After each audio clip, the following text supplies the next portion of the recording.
Alright everybody, it's wild, it's weird, and it's wacky, and we're going to take a look at it today.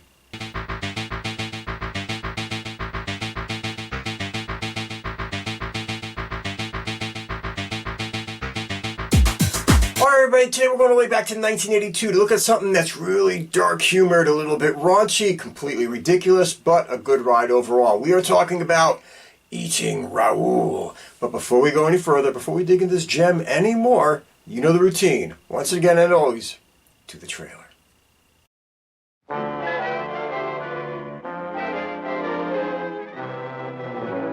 Meet Paul and Mary Bland. Hey, you two live in the building. You must swing, right? Wrong. Good night.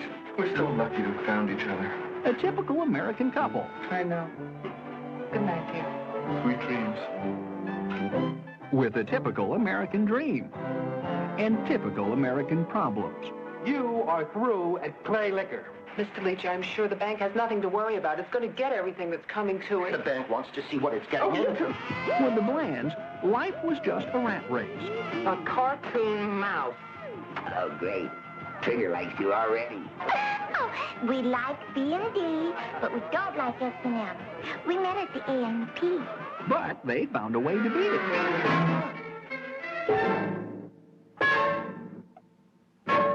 Until Mr. Raoul Mendoza, como está usted? they met a hot-blooded, emotional, crazy Chicano.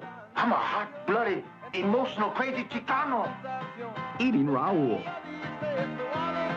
Is it a thriller? Is it a romance? This was very wrong. Is it a tragedy? Excuse me. May I sit down? Is it a comedy? Yes, but not the type that you're used to. Eating Raoul, rated R.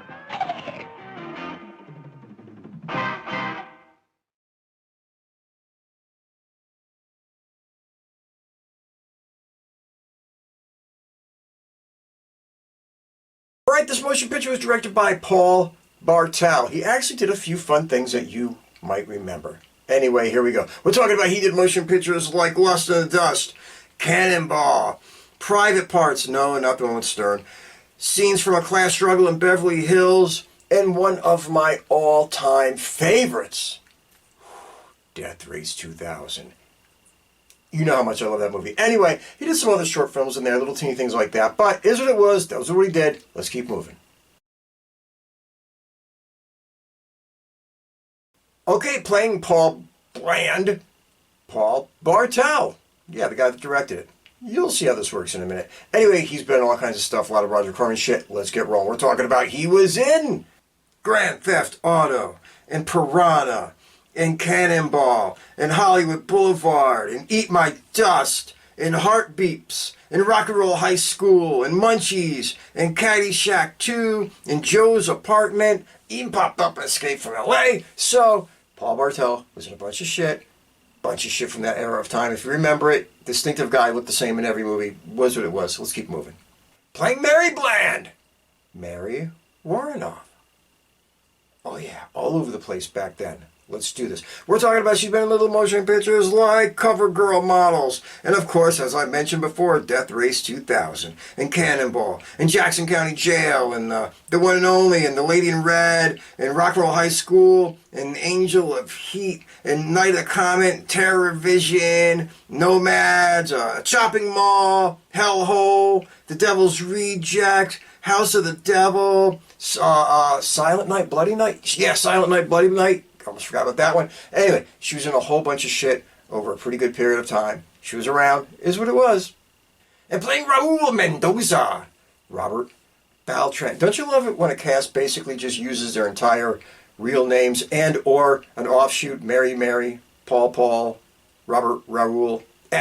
Is what it is.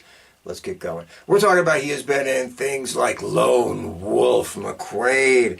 He was in Slam Dance and Night of the Comet and Kiss Me a Killer and tons of TV. You know, Big Love, Models Inc., Murder, She Wrote, Renegades, Veronica Claire, and of course, he will always be, to many, Chakotay from Star Trek Voyager. You don't remember that? It was all right. It wasn't, whatever. Star Trek Voyager. And there's a whole bunch of other faces in this motion picture. I mean, those are like your big three. It is what it is. I mean, that's really the cast. But there's a lot of other people that have been in a lot of other things that you see pop up in a lot of other stuff in this motion picture. We're talking about there's people like Susan Saiger, who was the Doris, the Dominatrix, and she had a small career. You know, Get Crazy, The Presidio, Scenes from a Class Struggle in Beverly Hills. You had the Immortal Don Steele, that great radio DJ. He was in Grand Theft Auto and Death Race 2000. Richard Paul, come on, Carter Country, Mary Hartman, Ed Begley Jr., come on, Saint Elsewhere, Arrested Development, bunch of movies. And Hamilton Camp, you fucking kidding me? Bonanza, Starsky and Hutch, tons of voice work. It's, just like actually Edie McClurg, who was she was on Madam's Place in the Jeffersons, and she did tons of voice work. And you had Allan Rich, he was in stuff like Serpico, in The Entity, and actually there's even more than that. There's a whole bunch of faces in this motion picture doing little parts, little cameos, little things, whatever. But if you're around that period of time, you're going to just be pointing them out left and right because there is a shitload of people that you're going to remember from TV and movies.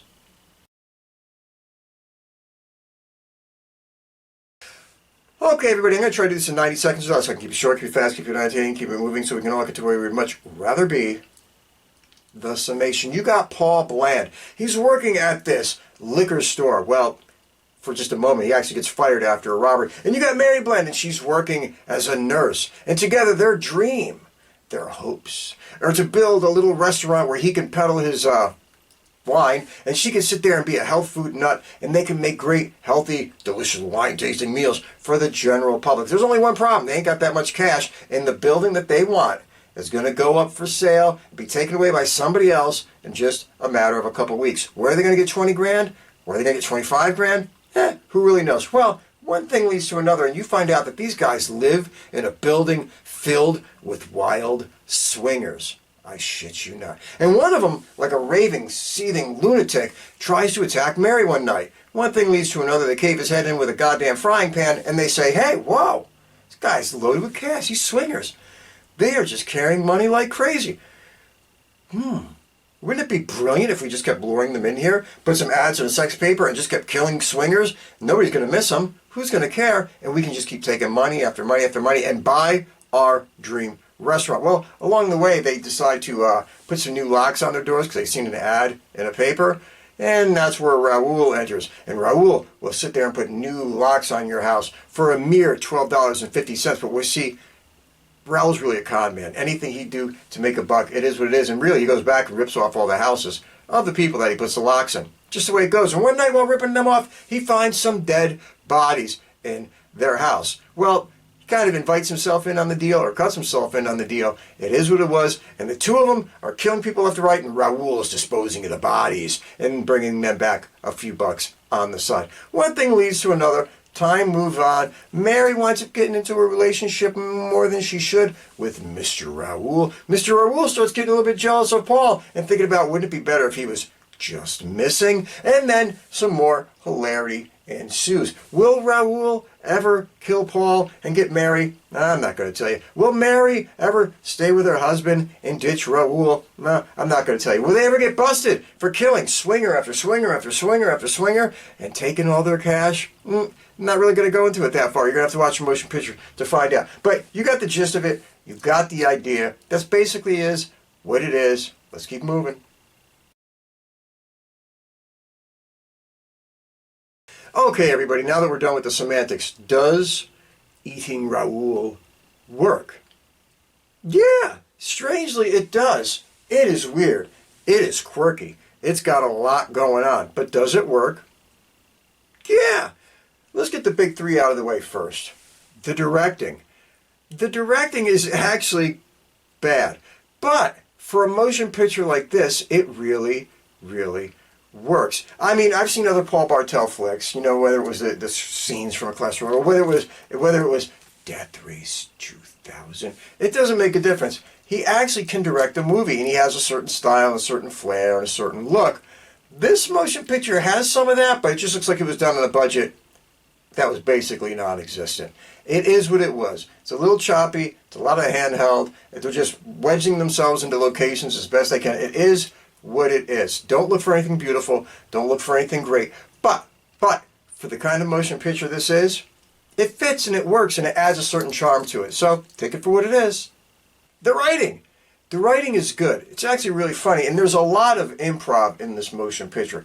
So it wasn't like everybody was going from a perfectly set script at all times, but they were hanging close enough to it to get the point across. So anyway, the writing's good enough. Again, I've said it before, I'll say it again, for this kind of motion picture. It's not sitting there with Gone in the Wind. It's not sitting there with, whatever. It's the kind of motion picture. It's a low budget, low brow, little raunch flick. And for that, the writing works. The acting! Whew. The acting's fine, okay? It is what it is. It's a decent group of actors doing everything usually on their first or second take or trying just to get through it and get this shit out and pulling it off. They didn't have a lot of money for a lot of film. They just rolled and they ran. That's why a lot of this motion picture, by the way, is literally shot in different periods of time. I mean, they would shoot for a few months, take some time off, shoot for a few months, take some time off. Whatever. I mean, it was literally just made in little teeny chunks. Or I should say they would shoot and take some months off and then shoot and take some months off. That's really what this motion picture was about. It was a labor of love. It was just thrown together any way they could make it, and they got it done. And the acting in it is sufficient. Okay, everybody, now let's get back on track to what makes this motion picture work. Simply put, it's the bizarre dark humor of it. It really, really is. This motion picture is loaded with dark humor. If you can sit there and watch a movie and say, this is funny just because of how insanely bizarre and psychotic it is, this is the motion picture for you. And let's not forget, there is some weird social commentary going on in this motion picture. I mean, Paul Bartel is clearly taking a knock at the more straight-laced middle-class family, that kind of stuff. We're talking about, you have him, you have his wife, they think the swingers are weird, they sleep in separate beds, they might just give each other a peck on the cheek before they go to bed and cuddle up with whatever weird object that they're cuddling with. They're so sexually repressed and all that other kind of stuff is the angle that they were taking with this. And they simply could not relate to any other kind of humanity other than the way that they thought. But when it came to greed and when it came to wanting to move ahead, the idea of murder was just completely, that wasn't even a bad idea. It was just like, oh, well, if we kill a bunch of people and get some money and start our own business, yay! So there was a little bit of that commentary on society in the 80s or whatever you want to call it. And that's the angle that they took in this motion picture. Now, that being said, one of the funny things about this motion picture is there's nobody good in it. Literally. Not Paul, not Mary, not Raoul. There's not a single decent human being in this motion picture. Everybody is kind of reprehensible in a low life, which is kind of funny, a little bit Seinfeld-ish. Everybody in this thing is somebody you can't relate to and you really can't like. I mean, Paul and Mary are supposed to be your main leads, and they're just killing people for money, and they got no goddamn qualms about it. Everybody else is just like psychotic swingers, and they're just living these lives of crazy fucking debauchery and doing whatever they want to do. Raoul is just a criminal who's just completely insane and will screw everybody over and do whatever he has to do to make money. They're selling bodies for the love of God to a dog food factory. I probably should have told you that part in the story, but I'm telling you now, it is what it is. So, literally, this motion picture is filled with a bunch of people that are just reprehensible, and that makes it even funnier because you don't really care when bad shit happens to them. You just laugh at when bad shit happens to them. Maybe Doris, the Dominatrix, is like halfway decent, but the rest of them are pretty shady characters, to say the least. Also, when you watch this motion picture, you have to remember it was made in 1982. So if you're offended by the politically incorrect, this is not the motion picture for you. There are parts in this that are extremely politically incorrect, and you're going to laugh your fucking ass off. But to a younger generation, they might say, oh my God, this is stereotype. Whatever it is, you're going to get that kind of shit, and it is what it is. But it's in here, and it's funny, and it came from a much more relaxed time when people didn't get so upset about everything and anything. One of the funniest side stories about this, if you go and you research the motion picture, you're going to find out that when they offered the role to Beltran, he really didn't want to take it because at first he was offended. He thought somebody was offering him a porno. You know what I mean? With a name like Eating Raoul. He was just like, I'm not doing that.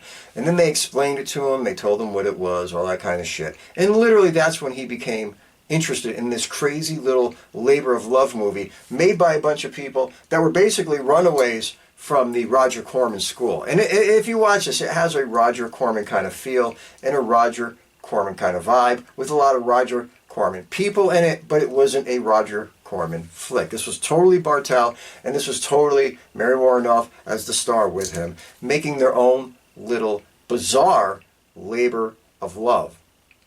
And one of the great things that Bartel was great at was sticking humor into non-humorless subjects. If you watch something like Death Race 2000, where he had the idea of, the future's going apeshit crazy, and corporations and governments are crazy, and the funnest thing to do is let people drive down the road and just run over people and kill them and stuff, and you somehow find a way to make that shit funny, then the idea of these two people living in an apartment, killing swingers and anybody else, just so they can get cash to open up a little restaurant where she can serve her healthy meals and he can pass on his wine. It's just ridiculous. The idea of it is dark and disturbing, but when you watch the motion picture, you laugh your way through it. Yes, there's like 15 murders, and yes, there's all kinds of crazy shit, but it's again what Paul Bartel did well. Shit, I didn't even mean for that to rhyme.